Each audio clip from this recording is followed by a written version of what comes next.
mengalihkan duniaku, duniaku, oh, duniaku.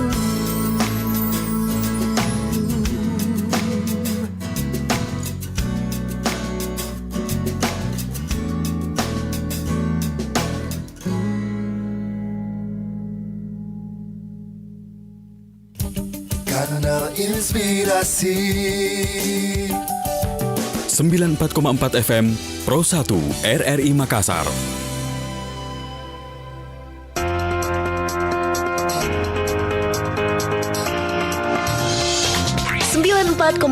FM Pro 1 RRI Makassar, Kanal Inspirasi. Assalamualaikum warahmatullahi wabarakatuh dan selamat pagi pendengar Pro 1 RRI Makassar. Kembali saya Arti Alfiart yang menyapa Anda di dialog interaktif Lintas Makassar pagi hari ini ya. Di hari ini pendengar, hari Kamis 6 Oktober 2022 dan seperti yang sudah kami informasikan bahwa dialog interaktif Lintas Makassar pagi merupakan kelanjutan dari opini publik Lintas Makassar pagi, di mana tadi juga kami sudah mengundang partisipasi Anda untuk memberikan komentarnya terkait topik yang sudah kami share ke ruang dengar Anda di kesempatan saat ini. Dan saat ini pendengar, kita akan coba membahas terkait topik kita, berkurangnya stok beras Bulog Sulselbar di saat Sulsel surplus ya. Kita akan mengetahui informasinya seperti apa. Dan saat ini kami sudah terhubung dengan narasumber kita, ada Pak Bahtiar selaku pimpinan wilayah Perum Bulog wilayah Sulawesi Selatan dan Barat. Kita menyapa dulu. Assalamualaikum, selamat pagi Pak Bahtiar. Waalaikumsalam warahmatullahi wabarakatuh. Selamat pagi Mbak. Ya, sehat-sehat ya Pak Bahtiar ya. Alhamdulillahirabbil alamin. Alhamdulillah. Nah, kami mau konfirmasi dulu ini Pak Bahtiar. Ada informasi yang mengatakan bahwa saat ini stok beras Bulog wilayah Sulselbar ini berkurang. Bisa diinformasikan dulu ini Pak Bahtiar? Ya, terima kasih Mbak. Jadi begini, terkait informasi tersebut, sebenarnya memang kalau kita bicara secara keseluruhan mungkin dari angka-angka sebelumnya dari tahun yang bulan yang sama dibandingkan dengan tahun sebelumnya, memang ada sedikit penurunan. Tetapi bukan berarti itu dalam posisi emergensi, tidak. Karena memang hari ini kan situasi perberasan secara nasional itu memang ada sedikit persoalan karena hampir di beberapa daerah-daerah sentra produksi itu tidak menghasilkan dengan maksimal. Sehingga semua pelaku-pelaku usaha perberasan itu akhir-akhir ini semua fokus di Sulawesi Selatan. Karena memang kita pahami bersama bahwa Sulawesi Selatan adalah salah satu sentra produksi terbesar yang ada di wilayah timur Indonesia setelah Jawa tentunya. Nah, sebenarnya kondisi itu yang menyebabkan kenapa dulu Bulog bahkan kewalahan untuk menampung produksi-produksi tersebut. Nah, dengan adanya mereka datang membeli di sini, tentu ini sedikit membatasi jumlah pembelian kita. Tetapi secara umum memang stok kita itu tidak ada masalah. Bahkan hari ini kita masih melakukan pembelian di beberapa sentra produksi yang memang sudah mulai panen. Karena memang karakteristiknya Sulawesi Selatan itu kan panennya tidak serentak Mbak. Jadi kadang panen di daerah Indra, Pindra dan sebagainya itu selesai nanti akan bergeser di Wajo misalnya. Kalau di Wajo selesai nanti akan bergeser lagi ke daerah Palopo dan Luwuraya. Dan begitu seterusnya, sehingga tidak ada sesungguhnya kekhawatiran yang perlu kita rasakan terkait dengan itu. Dan secara umum juga Bulog hari ini dari perhitungan untuk kebutuhan khususnya untuk Sulawesi Selatan itu tidak ada masalah. Kita masih punya kurang lebih hampir di atas 100.000 ton, dan itu kalau hanya konsumsi untuk masyarakat Sulawesi Selatan ya mungkin untuk 20-30 bulan nggak habis. Jadi cukup aman gitu. Cukup aman ya. Dan belum masuk Iya. ke kategori emergensi ya Pak Bahtiar ya. Nah, Oh ya enggak, apalagi Ah. Sulawesi Selatan ya. Baik. Saya pikir itu jauh sekali ekspektasi kita kalau sampai berpikir ada kekurangan ya begitu. Nah, ada Ya. juga informasi nih Pak Bahtiar bahwa dalam realisasi stok beras di Sulsel ini belum memenuhi target tahunan sebanyak 230.000 ton. Sebenarnya berapa targetnya ini per tahunnya ini Pak Bahtiar? Mohon pencerahannya. Jadi memang kita itu kan Bulog Sulawesi Selatan itu adalah bagian dari beberapa kantor wilayah ada di Republik ini. Iya. Dan memang hari ini Sulawesi Selatan karena dianggap sebagai sentra produksi, memang tentu targetnya diberikan lebih besar dengan yang lain. Iya. Nah, rata-rata per tahun biasa itu kita dikasih target sampai 200.000 sampai 250.000. Iya. Nah, hari ini alhamdulillah dari target 200.000 itu kita sudah masuk kurang lebih hampir 180.000. Jadi kurang lebih sudah 74,sekian persen. Oke. Dengan sisa waktu yang masih kurang lebih hampir 2,5 bulan, saya optimis itu bisa melampaui target sebenarnya Mbak. Jadi nggak ada masalah sih. Masih ada 2 bulan ya ke depan ya Pak Bahtiar ya. Iya, iya. Dan ini trennya juga kan sudah mulai menurun juga permintaan dari para pedagang-pedagang dari luar, sehingga sekarang ya memang Bulog fokus untuk melakukan penyerapan. Jadi kami konfirmasi ulang memang targetnya ini sekitar 200 hingga 250.000 ton. Namun saat ini masih tersisa Betul. waktu 2 bulan sudah mencapai 180.000 ton sekian ya Pak Bahtiar. Iya, Jadi tetap iya, optimis iya. ya bahwa karena iya. Sulsel ini termasuk daerah surplus beras, jadi tetap optimis ini target yang diberikan setiap tahunnya ini bisa terpenuhi ya Pak Bahtiar ya. Iya, iya. Saya pikir itu tidak ada masalah Iya. karena memang dengan sisa target waktu 2 bulan ini saya pikir kami kan ada dukungan hampir 12 kantor cabang pembantu yang ada di Sulawesi Selatan dan Barat. Iya. Dan itu sekarang full time di lapangan untuk melakukan pembelian. Nah, lantas sebenarnya ini adakah faktor-faktor yang mempengaruhi ini Pak Bahtiar, baik itu dari faktor alam misalnya cuaca maupun juga ada informasi yang mengatakan kalau banyak masyarakat petani yang justru menjual hasil panennya ini ke pedagang begitu. Iya, jadi begini Mbak, kita juga harus paham bahwa filosofinya Bulog, pemerintah itu melalui Bulog itu kan harus menjaga stabilitas Iya. harga dan ketersediaan. Nah, pemerintah itu kan menetapkan harga pembelian di angka 8.300 per kilo. Nah, kalau ada kondisi harga di bawah itu, itulah tugasnya pemerintah untuk melakukan pembelian supaya petani memperoleh harga dengan layak. Iya. Tetapi kalau kondisinya ada harga di atas 8.300 bahkan bisa lebih, kan sesungguhnya petani menikmati. Artinya tugas pemerintah dalam rangka untuk menjaga supaya petani tidak mengalami distorsi harga ya, artinya selesai gitu. Jadi saya pikir clear soal itu gitu loh Pak. Mohon informasinya dulu ini Pak Bahtiar, 8.300 per kilogram ini untuk beras ya Pak? Iya, iya. Oke. Baik. Jadi memang terus menjaga stabilitas harga ya, dan pemerintah memberikan ini 8.300 per kilogram. Tapi memang Iya, ada juga. artinya Iya. kalau maaf, Pak. Jadi artinya kalau ada harga di bawah itu artinya kan pemerintah punya tanggung jawab untuk melakukan pembelian. Iya. Nah, kalau secara harganya di atas itu artinya kan ya pemerintah tugasnya selesai dalam rangka untuk menjaga di tingkat petani gitu. Dan Iya. petani mestinya harus bersyukur bahwa ada harga di tingkat pasaran yang lebih tinggi. Cuma persoalannya sekarang pertanyaannya, apakah benar memang petani yang menikmati harga itu? Iya. Nah, itu menjadi tanggung jawab kita semua. Lantas ada tidak pengawasannya ini atau ada aturan yang diberikan ini Pak terkait hal tersebut soal pemberian harga begitu? Kalau sepanjang kami di Bulog, memang hanya tugasnya diminta untuk melakukan pembelian harga pada saat harga di bawah itu gitu.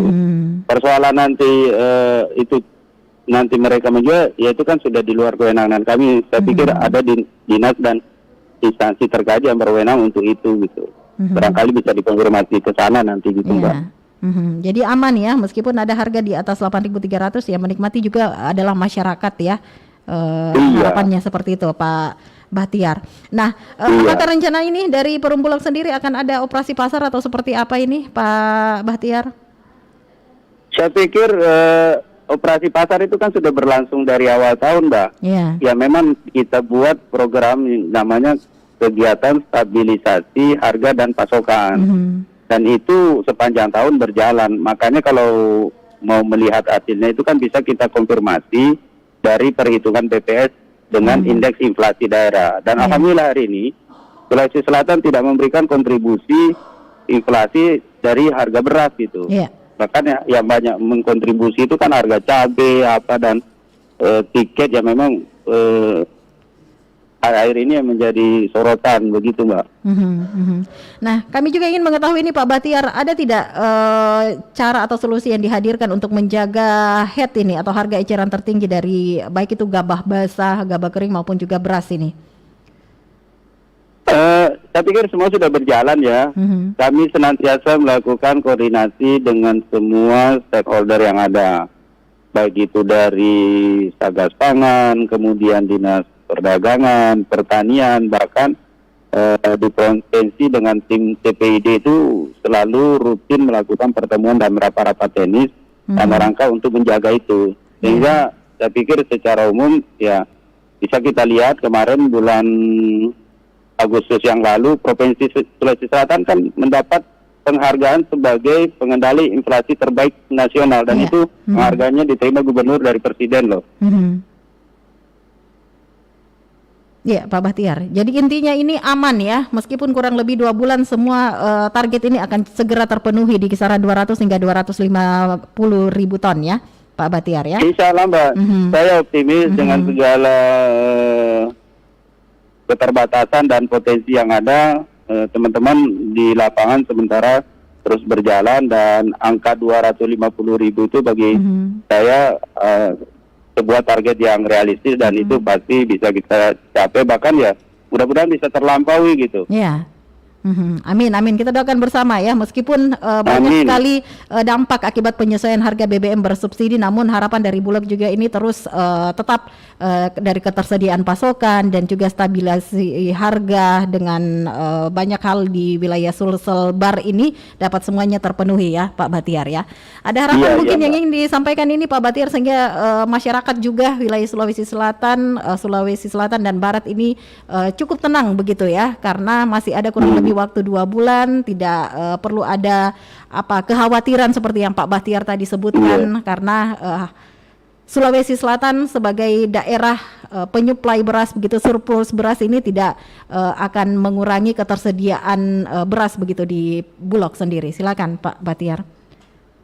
Jadi begini, saya hanya menyampaikan bahwa terkait dengan kondisi stok beras yang ada di Sulawesi Selatan, tidak perlu kita merasa khawatir karena memang pemerintah melalui Bulog itu selalu menjaga stok cadangan beras pemerintah dalam angka yang memang sudah ditentukan, sehingga dengan angka yang ada tersimpan di dalam gudang hari ini, saya pikir itu cukup untuk memenuhi kebutuhan dan bisa digerakkan sewaktu-waktu. Dan persoalannya juga bahwa stok itu kan tidak hanya di Bulog, kita bisa cek di pedagang-pedagang, kemudian di gudang-gudang swasta itu kan semuanya masih banyak. Nah, artinya sebagai institusi yang diberikan amanah untuk melakukan pengendalian, barang kita sementara cukup untuk melakukan intervensi sewaktu-waktu memang itu bisa diberitakan. Dengan demikian masyarakat tidak ada alasan untuk khawatir terkait dengan ketersediaan dan kecukupan beras yang ada di Sulsel. Apalagi ini sekarang kan sudah mulai akhir tahun, insya Allah Januari, berarti kan udah mulai tanam lagi Mbak. Maret kita panen lagi, jadi nggak ada problem sih sesungguhnya kalau terkait soal beras ini. Ya, intinya ini merupakan kabar yang melegakan ya untuk semua masyarakat ya. Terima kasih konfirmasinya Pak Bahtiar. Di sela-sela kesibukannya mungkin sebentar lagi ada kegiatan rapat ya. Namun terima kasih untuk konfirmasi yang sudah dihadirkan. Sukses selalu Pak Bahtiar dan sehat selalu. Assalamualaikum warahmatullahi wabarakatuh. Waalaikumsalam. Terima kasih Mbak. Baiklah, pendengar Pro 1 RRI Makassar, itu dia sudah dipaparkan oleh Pak Batiar selaku pimpinan wilayah Perumbulok ya, Sulsel Bar, yang menginformasikan kalau tidak perlu ada kekhawatiran di kalangan masyarakat, karena kalau berbicara seputar stok yang dibebankan ini ya sebesar 200 hingga 250 ribu ton per tahunnya. Dan dari informasi yang sudah dihadirkan tadi oleh Pak Batiar selaku pimpinan wilayah Perumbulok Sulsel Bar, bahwa saat ini kondisi stok beras mencapai 180 ribu ton dan ini masih memiliki waktu kurang lebih 2 bulan, dan sangat optimis di tengah informasi yang mengatakan bahwa Sulawesi Selatan ini merupakan penyuplai beras ya, surplus beras begitu yang ada di Sulawesi Selatan. Jadi optimis target kisaran 200 hingga 250 ribu ton per tahunnya ini bisa dikejar kurang lebih 2 bulan ini ya. Dan tadi juga ini sedikit kami informasikan bahwa masih ada kegiatan yang akan dihadiri oleh Pak Batiar, namun setidaknya informasi yang sudah dihadirkan ini melegakan begitu. Dan perlu diketahui oleh seluruh masyarakat meskipun banyak faktor yang mempengaruhinya ya. Misalnya tadi faktor cuaca, karena memang ini merupakan faktor alam ya. Dan harga yang tadi diinformasikan oleh Pak Batiar yang diberikan oleh Perumbulok adalah 8.300 per kilogramnya untuk beras ya. Dan semoga tidak ada harga di bawah ini, dan kalaupun ada harga di atas 8.300, harapannya ini benar-benar menguntungkan masyarakat, bukan menguntungkan pihak-pihak lainnya seperti itu. Sebentar kami akan coba memperbincangkan ini kembali mendengar dengan narasumber kami yang lainnya ya, terkait topik bahasan kita pagi hari ini di kebersamaan kita di Dialog Interaktif Lintas Makassar Pagi. Tetap bersama kami. Kanal Inspirasi 94,4 FM Pro 1 RRI Makassar.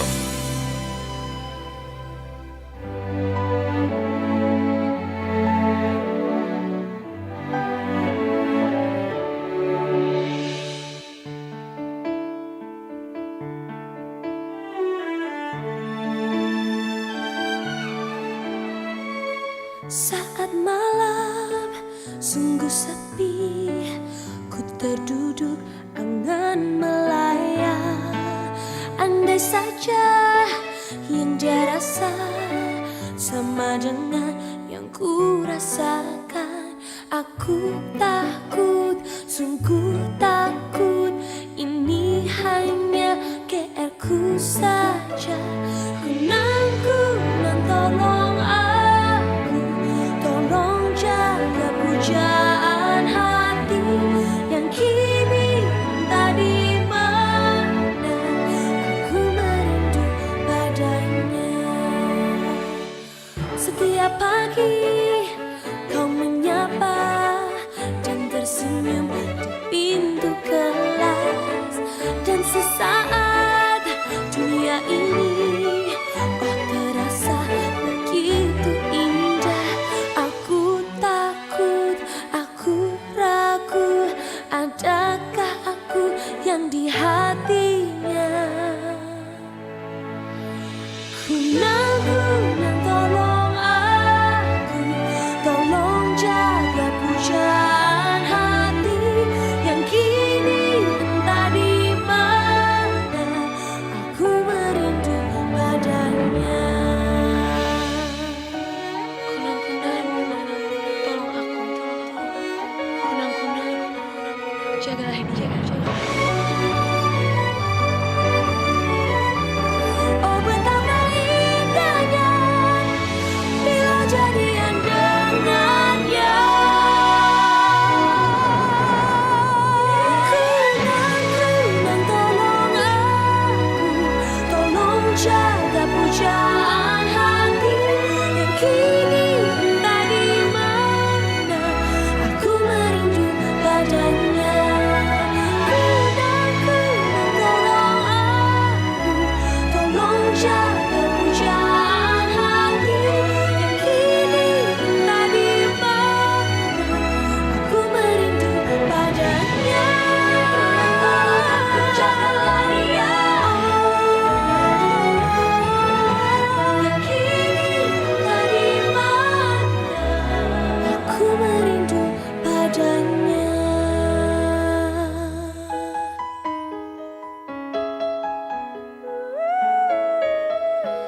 jangan melayang.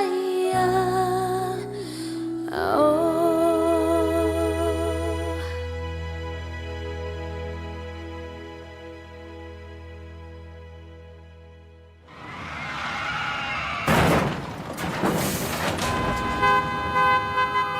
Aduh, HP. Guys. Wih, kecelakaan di Jalan Lentera, guys. Secara langsung ke ini. Guys. Merapat ki dulu kodong. Sini cepat ki. 2 motor hancur mi kodong ini, pengendaraan juga terkapar mi kodong. Tolong dulu bantuan tak, guys. Yang nonton secara langsung ku. Sini ki dulu bantu kodong. Bantu ki. Jalan Lentera sekarang. Pak. Sini dulu, Pak. Sudah dulu itu. Jangan secara langsung di situ. Bantu dulu ini kasihan. Dahulukan membantu korban, bijaklah menyebarkan informasi. Masuk. Selamat pagi, Bu. Siang, Mas. Jam berapa ini?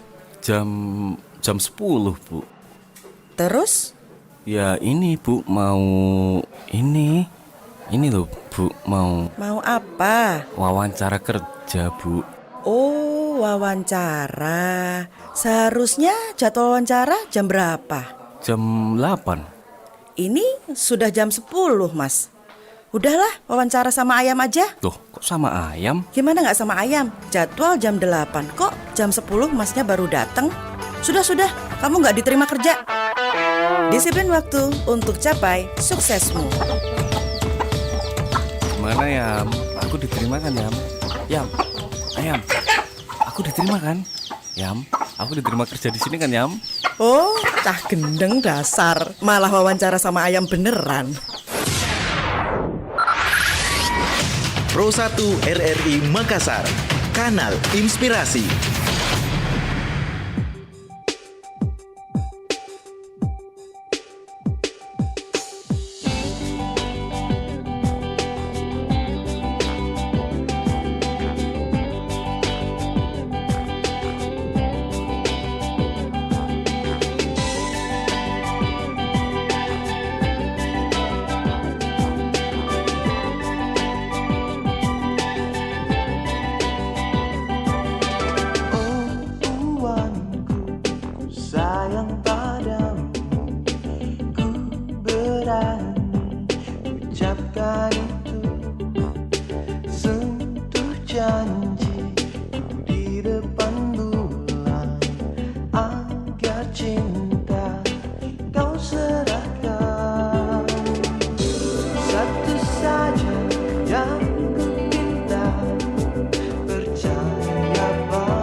tentang dirimu untuk bersama menguasai waktu agar cinta kita takkan lekang dari apa yang menghalang. Satu lagi yang ku pinta, janganlah kau jemu mendengarkan kata ucapan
Lintas Makassar Pagi.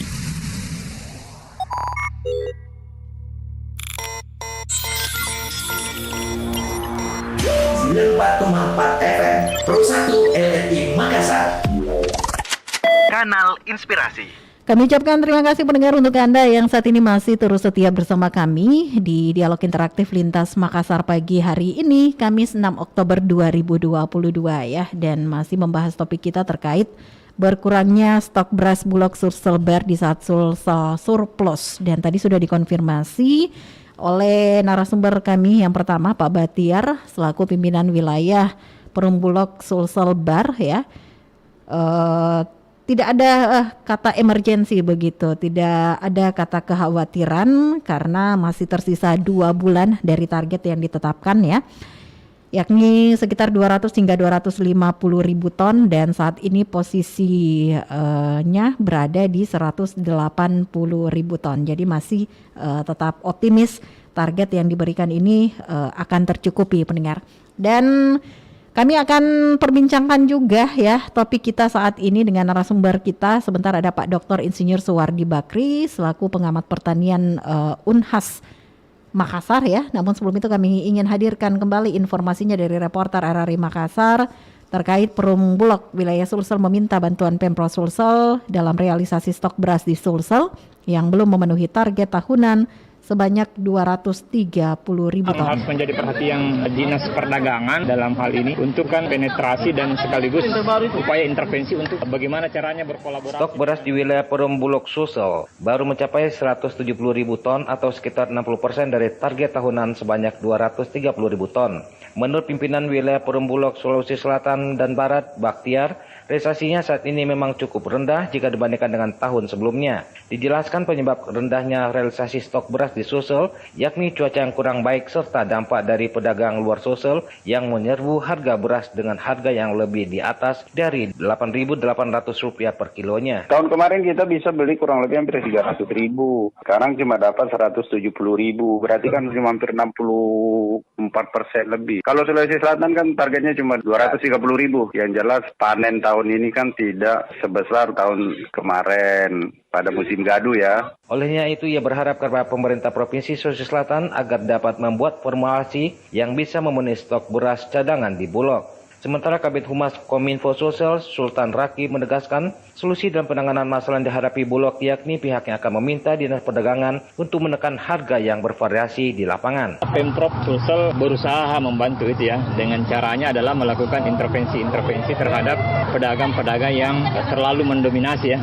Itu yang harus menjadi perhatian Dinas Perdagangan ya dalam hal ini untuk kan penetrasi dan sekaligus upaya intervensi untuk bagaimana caranya berkolaborasi dengan Bulog supaya hal-hal itu tidak bisa terjadi lagi gitu. Termasuk misalnya menjaga head ya, harga eceran tertinggi di tingkat gabahnya. Hal senada dituturkan Direktur Utama Perum Bulog Budi Waseso bahwa keberadaan perusahaan swasta juga salah satu penyebab masalah harga beras di lapangan. Pasalnya mereka menentukan harga sesuai kehendaknya dan lanjut Budi pihaknya sulit bersaing dengan swasta karena terikat dengan harga yang dipatok pemerintah. Itu dia pendengar informasi dari reporter RRI Makassar rekan Kristianto, di mana tadi dari hasil informasinya bahwa stok beras di wilayah Perum Bulog ya, khususnya Sulawesi Selatan ini baru mencapai 170 ribu ton atau sekitar 60% dari target tahunan sebanyak 230 ribu ton. Namun tadi kita sudah konfirmasi dengan Pak Batiar selaku pimpinan wilayah Perum Bulog Sulselbar ya, saat ini sudah berada di angka 180 ribu ton. Dan kita akan kembali perbincangkan topik kita pendengar dengan narasumber yang sudah bersama dengan kita ya. Kita menyapa dulu, ini ada Pak Dr. Insinyur Suwardi Bakri selaku pengamat pertanian Universitas Hasanuddin Makassar. Assalamualaikum, selamat pagi Pak Dr. Suwardi Bakri. Waalaikumsalam, selamat pagi. Sehat-sehat Ki, Pak. Ya, alhamdulillah. Alhamdulillah ya. Baiklah, Pak Suwardi Bakri, pengamat pertanian dari Universitas Hasanuddin Kota Makassar, bersama saya Arti Alfiar saat ini, Pak. Nah, kita ketahui bersama kan dari hasil informasi bahwa stok ketahanan beras Bulog ini yang belum mencapai target yakni sebanyak 230.000 ton. Dan tadi kita sudah perbincangkan juga dengan pimpinan wilayahnya ini saat ini ya sudah mencapai 180.000 ton. Nah, Pak Suwardi Bakri, apakah kondisi saat ini wajar di tengah surplus Sulsel diketahui sebagai lumbung beras? Pendapat Anda seperti apa? Ya, terima kasih RRI, para pendengar RRI semuanya. Jadi memang saat sekarang ini kan semuanya stok ini serba turun ya.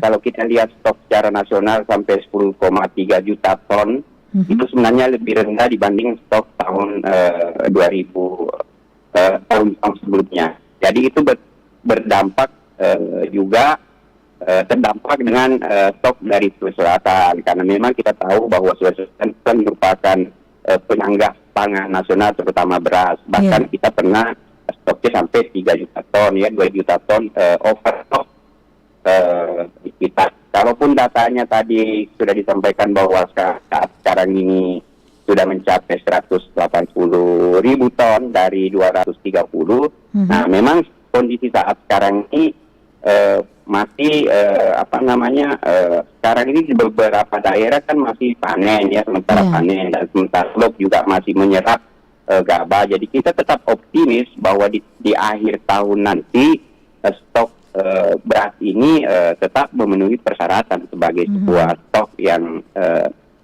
untuk menjaga ketahanan pangan kita. Jadi target tahunan ini aman ya nantinya, kurang lebih 2 bulan ke depan ini Pak Suwardi Bakri? Saya kira aman Bu, karena sekarang ini kan sementara panen. Di beberapa daerah, saya kemarin juga ke beberapa daerah saya lihat panen. Nah, kita tinggal berdoa supaya cuaca sekarang ini mendukung juga, karena saya melihat juga akhir-akhir ini kan cuacanya juga agak kurang mendukung. Jadi panen bisa terganggu, walaupun panennya bisa misalnya dijadwal, tapi karena adanya cuaca bisa gagal.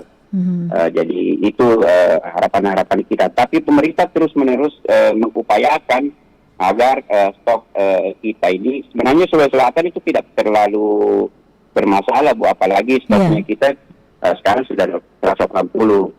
Yang mungkin bermasalah itu nanti daerah-daerah lain, karena kita tahu kan Selatan juga sebagai penyangga dan biasanya mensuplai daerah-daerah minat.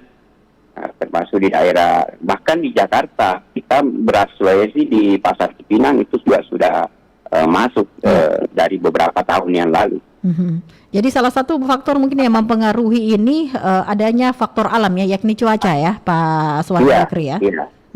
Ya, memang perlu diantisipasi ini kan ini Mbak, perubahan iklim ya, perubahan iklim, kemudian juga konversi lahan, itu semuanya harus kita tangani dengan bagus ya. Climate change ini yang sekali bisa menjadikan resesi pangan, atau kita bisa ketahanan pangan kita bisa terganggu dengan adanya perubahan iklim. Tapi itu semuanya kita harus antisipasi. Faktor cuaca dan perubahan iklim. Nah, ini salah satu faktornya. Namun ada juga informasi ini Pak Suwardi Bakri yang mengatakan salah satu kendalanya juga ya di sektor pertanian ini banyak sekali petani atau masyarakat yang lebih memilih menjual beras ke tengkulak atau pedagang. Nah, apakah sebenarnya harga dari Bulog ini lebih rendah daripada pedagang atau seperti apa sehingga masyarakat ini lebih mau menjual panennya itu ke pedagang atau tengkulak ini? Pendapat Anda? Sebenarnya petani itu kan rasional Mbak ya. Apalagi petani itu kan biasanya butuh dana sesegera mungkin. Nah, jadi kalau misalnya ada harga yang lebih tinggi dari harga pembelian pemerintah, mereka menjualnya ke sana. Karena memang beras ini kan boleh dikata sebagai walaupun komoditinya ini komoditi politik ya, tapi dia masuk di pasar bebas. Artinya siapapun berhak membeli, dan juga petani juga berhak menjual kemana saja. Nah, kemarin memang kan ada upaya-upaya dari Bulog untuk menyerap gabah ya dengan harga pembelian pemerintah. Nah, cuma masalahnya sekarang walaupun kebijakan APBN itu Bulog sudah fleksibel kalau tidak salah mengikuti harga pasar, walaupun ada batas atas maupun batas terendahnya.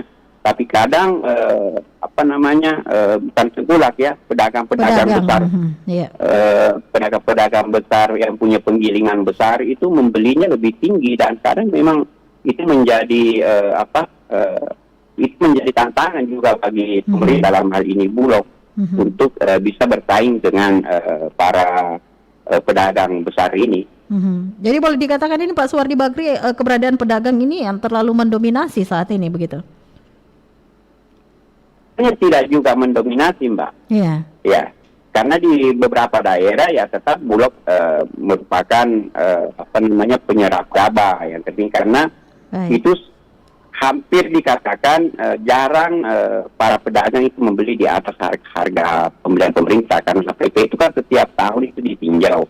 Atau itu ya apakah masih menguntungkan petani atau seperti apa. Nah, itu yang bersaing lah dengan bebas. Ya.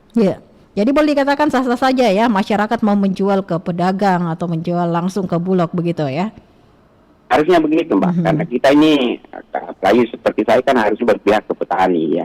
Wah, di mana saja dia jual, yang penting dia bisa untung dan tidak merugikan. Ya. Jadi intinya ini kalau dari pendapat Pak Suwardi Bakri masih tersisa 2 bulan, maka target 230.000 ton dari Perumbulok wilayah Sulsel Bar begitu bisa terpenuhi ya. Tetap optimis ya, karena memang Sulawesi Selatan ini merupakan daerah penyangga begitu. Betul, harus tetap. Karena sebenarnya produksi gabah kita kan besar, Bu, lebih besar dari yang tercatat sebenarnya. Karena banyak kan juga yang mengantar pulaukan yang tidak melalui pelabuhan resmi misalnya, itu kan tidak tercatat. Padahal produksi Sulawesi Selatan. Nah, itu juga itu harus dilihat. Iya. Ya. Kenapa Bulog misalnya tidak mampu menyerap gabah atau bicara dengan pedagang untuk menyerap gabah? Karena persoalan harga tadi itu, kalau Bulog kan berbasis HPP, dia tidak boleh melampaui terlalu tinggi dari HPP, karena siapa yang mau bayar kalau misalnya melampau. Sementara PPN-nya itu sudah teratur, sementara pedagang besar ini kan bisa bermain, Bu. Bisa, maksudnya memang dia beli dengan tinggi misalnya supaya petani menjual ke mereka. Nah, nanti kalau misalnya Bulog sudah kewalahan, dia bisa menurunkan harga lagi. Jadi boleh dikatakan informasi ini melegakan untuk masyarakat. Tidak perlu ada kekhawatiran di masyarakat karena saat ini masih musim panen dan masih tersisa kurang lebih 2 bulan ya untuk mencapai target 230.000 ton itu. Saya kira tidak perlu resah karena salah satu tolok ukur itu kan hanya stoknya Bulog. Kita belum menghitung stok-stok yang ada di petani, di masyarakat. Nah, Pak Suwardi Bakri, Pak Suwardi Bakri, kira-kira ke depannya ya kita bicara seputar pertanian di masa saat ini untuk mempertahankan predikat Sulawesi Selatan sebagai daerah penyangga, kemudian yang selalu surplus begitu beras. Kita berbicara seputar pemuda yang kadang kurang tertarik dengan pertanian. Nah, bagaimana ke depan solusinya ini dari setiap tantangan ini sehingga Sulawesi Selatan benar-benar tetap mempertahankan predikat tersebut dari tahun ke tahun atau bahkan dari masa ke masa, Pak Suwardi Bakri? Sekarang ini memang harus ada tindakan-tindakan afirmatif ya untuk mendorong para pemuda bisa terjun ke dunia pertanian. Karena kita tahu kalau kita berbicara angka-angka statistik, kita tahu bahwa lebih 80% itu petani kita sudah berumur 45 tahun ke atas. Ya. Artinya umur-umur yang masih muda ini, relatif muda ini sangat kecil. Nah, kalau itu terus-menerus dibiarkan secara alami, kalau secara statistik itu nanti bisa semakin kecil. Karena itu pemerintah sekarang, kita juga sudah melihat Kementerian Pertanian Republik Indonesia itu didukung oleh lembaga dunia, itu sudah mendorong anak-anak muda untuk terjun ke dunia pertanian. Bahkan ditargetkan 2,5 juta petani muda itu bisa terjun di dunia pertanian selama 5 tahun ini, selama kepemimpinan Menteri Pertanian. Nah, sekarang ini saya juga mempromosikan atau menyampaikan bahwa sekarang ada programnya pemerintah cukup bagus, Youth Entrepreneur Employment Support Services, itu diperuntukkan bagi pemuda-pemuda yang mau terjun ke pertanian umur 17 tahun sampai 39 tahun. Mereka diberikan fasilitasi oleh pemerintah, dalam hal ini Kementerian Pertanian. Nah, memang sekarang ini juga pemuda itu kan basicnya adalah hampir semuanya melek teknologi. Dan ini juga yang perlu kita minimalisasi image kita terhadap pertanian. Biasanya kan orang cerita pertanian itu kumpur ya, atau tidak menguntungkan. Malah petani-petani miskin, bahkan kalau digambarkan petani itu kurus ya, hitam. Nah, itu yang ada di mindset tiap orang ya Pak Suwardi Bakri ya? Iya, mindsetnya orang seperti itu. Makanya anak-anak muda ini mau terjun di dunia pertanian, padahal sementara sekarang ini pertanian itu semakin maju, semakin modern ya, menggunakan teknologi. Sekarang kan sudah 4.0 ya. Walaupun di beberapa tempat ya mungkin belum mencapai itu, masih menggunakan teknologi sederhana, tapi di daerah maju terutama menggunakan urban farming ya, smart farming, itu semuanya bisa menarik pemuda tani. Dan sekarang ini hari ini itu pemerintah ada sarasehan petani milenial Bu di Kelaro. Di Kelaro hari ini mulai sampai besok. Jadi banyak kegiatan sebenarnya ya dari pemerintah ya? Iya, banyak sekali. Cuma memang mungkin kita juga berterima kasih kepada RRI bisa menyampaikan hal ini. Saya beberapa kali juga diundang untuk membicarakan terkait dengan petani milenial. Dan itu terus-menerus kita dorong untuk merubah image anak-anak muda kita bahwa petani itu keren ya. Bertani itu bisa banyak anak-anak muda kita sekarang sudah menjadi eksportir, menjadi petani yang omsetnya miliaran. Ya. Kalau misalnya RRI bisa jalan-jalan juga ke Kelaro nanti besok, hari ini kita ada pameran di sana, kemudian pertemuan petani milenial se-Indonesia Timur, ada 600-an anak-anak muda yang bergerak di bidang pertanian akan melakukan pertemuan supaya ini gaungnya lebih besar. Intinya itu Mbak. Intinya saat ini ya Arti Pak Suwardi bersama Arti Alfier di sini. Nah, Pak Suwardi Bakri, seperti yang sudah disampaikan tadi oleh Anda bahwa saat ini begitu banyak agenda-agenda dari pemerintah untuk memfasilitasi kepada anak-anak muda begitu. Nah, merubah image soal pertanian kepada anak-anak muda ini bertujuan untuk regenerasi petani ya. Lantas upaya-upaya lainnya ini seperti apa ini yang tadi juga Anda sebutkan, yakni tindakan-tindakan afirmatif ini seperti apa yang diharapkan nantinya? Nah, sekarang kan selain tindakan-tindakan yang dilakukan oleh pemerintah tadi dan memang disupport, saya kira disupport dengan baik. Ini juga kita lihat peran-peran misalnya lembaga pendidikan. Sekarang kan juga sudah ditumbuhkan lembaga-lembaga pendidikan vokasi yang bisa langsung selesai kuliah langsung bisa bekerja di pertanian. Kalau kita melihat universitas negeri seperti Unhas misalnya kan di beberapa daerah itu sudah mendirikan atau melaksanakan kegiatan-kegiatan pendidikan berbasis vokasi. Seperti misalnya di Tidap dengan basis peternakan, Isopeng, Agrimis dan sebagainya. Itu juga bisa men-trigger anak-anak muda supaya betul-betul terjun di dunia pertanian. Baik.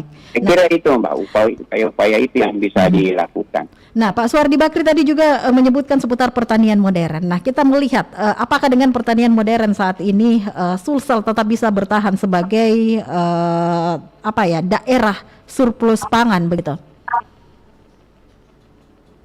Maksudnya apa Mbak? Seputar pertanian modern ini, Pak Suwardi Bakri. Apakah dengan keberadaan pertanian modern ini Sulawesi Selatan tetap terus bertahan sebagai daerah penghasil pangan begitu terbesar di Indonesia Timur begitu? Ya, tentunya kita berharap seperti itu karena dengan adanya pertanian modern menggunakan teknologi itu kan bisa meningkatkan efisiensi. Nah, biasanya kita di pertanian dengan menggunakan teknologi yang sederhana sebenarnya produktivitas kita tinggi, tapi loss panen misalnya kan juga sangat tinggi Mbak. Kalau kita menghitung misalnya 3% saja lossnya setiap hektar, itu berapa banyak produksi yang terbuang. Nah, dengan adanya teknologi pertanian modern, misalnya panen menggunakan combine harvester, itu bisa tetap menjaga ketahanan pangan kita. Dengan menggunakan misalnya transplanter, image pertanian yang berlumpur. Anak-anak muda bisa menggunakan teknologi penanaman, teknologi penyiraman, teknologi pemeliharaan, itu tetap bisa mempertahankan mempertahankan status kita Sulawesi Selatan sebagai daerah lumbung pangan, daerah penyangga pangan. Daerah penyangga pangan ya. Indonesia, iya. Baik, Pak Suwardi Bakri, ada ajakan mungkin yang ingin disampaikan kepada seluruh anak-anak muda, kalau boleh dikatakan ini kaum milenial ya saat ini, untuk ikut berjuang membangun Sulsel dan tidak pernah melepaskan Sulsel dengan predikat sebagai daerah penyangga, begitu. Baik anak-anak muda di seluruh Indonesia bahkan ya, Sulawesi Selatan pada umumnya, anak-anak milenial, sekarang ini Anda menguasai teknologi ya. Anda juga sebenarnya di struktur kependudukan Anda itu terbanyak. Milenial itu terbanyak. Dia menjadi bonus demografi ya. Umur-umur yang 45 tahun ke bawah itu sangat besar. Oleh karena itu peran Anda sangat dibutuhkan untuk tetap menjaga pangan kita ya. Karena begini, kalau tanpa petani, ya tanpa regenerasi petani atau hilangnya petani, itu akan menghilangkan pangan. Dan pangan hilang, itu berarti juga kehidupan akan hilang. Nah, oleh karena itu, ayo kita sama-sama terjun ke dunia pertanian. Ya, karena petani itu sekarang sudah keren. Petani itu sudah menggunakan teknologi yang canggih, menggunakan IoT. Orang mengontrol itu melalui gadget saja ya, melalui smartphone. Jadi tidak perlu khawatir. Pertanian juga bisa menghidupi. Banyak contoh-contoh baik yang bisa kita lihat di dunia pertanian. Jadi oleh karena itu ayo sama-sama kita bertani karena petani itu bertani itu keren ya. Itu yang bisa kita ambil. Oke. Terima kasih kalau begitu waktunya Pak Suwardi Bakri bersama RRI Makassar saat ini. Sehat selalu dan sukses selalu ini, dan semoga kaum milenial ini betul-betul ikut ya berjuang untuk terus menjaga predikat Sulawesi Selatan ini sebagai daerah penyangga pangan terbesar di Indonesia Timur. Terima kasih. Sukses selalu. Assalamualaikum warahmatullahi wabarakatuh. RRI sudah memberikan support kepada anak-anak muda kita, memberikan pencerahan kepada anak-anak muda kita supaya tetap bertani, karena petani itu keren. Terima kasih. Assalamualaikum warahmatullahi wabarakatuh. Waalaikumsalam warahmatullahi wabarakatuh. Bertani itu keren dan petani itu keren ya. Demikian perbincangan kita dengan Pak Dr. Insinyur Suwardi Bakri selaku pengamat pertanian Universitas Hasanuddin Kota Makassar, yang juga sudah turut melengkapi kebersamaan kita pendengar di dialog interaktif Lintas Makassar pagi hari ini Kamis 6 Oktober 2022. Dan tadi dari hasil informasi yang sudah dihadirkan, baik itu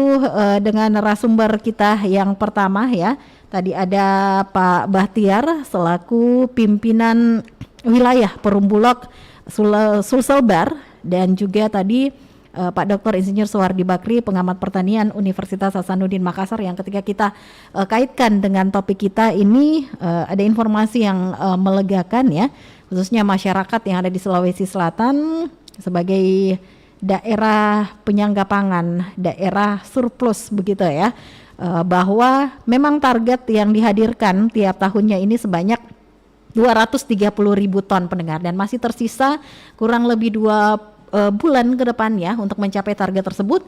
Dan dari informasi Pak Bahtiar tadi selaku pimpinan wilayah Perumbulok Sulselbar, bahwa saat ini posisinya mencapai 180.000 ton. Jadi optimis bahwa target 230.000 ton per tahunnya dari Perumbulok wilayah Sulselbar ini akan terpenuhi.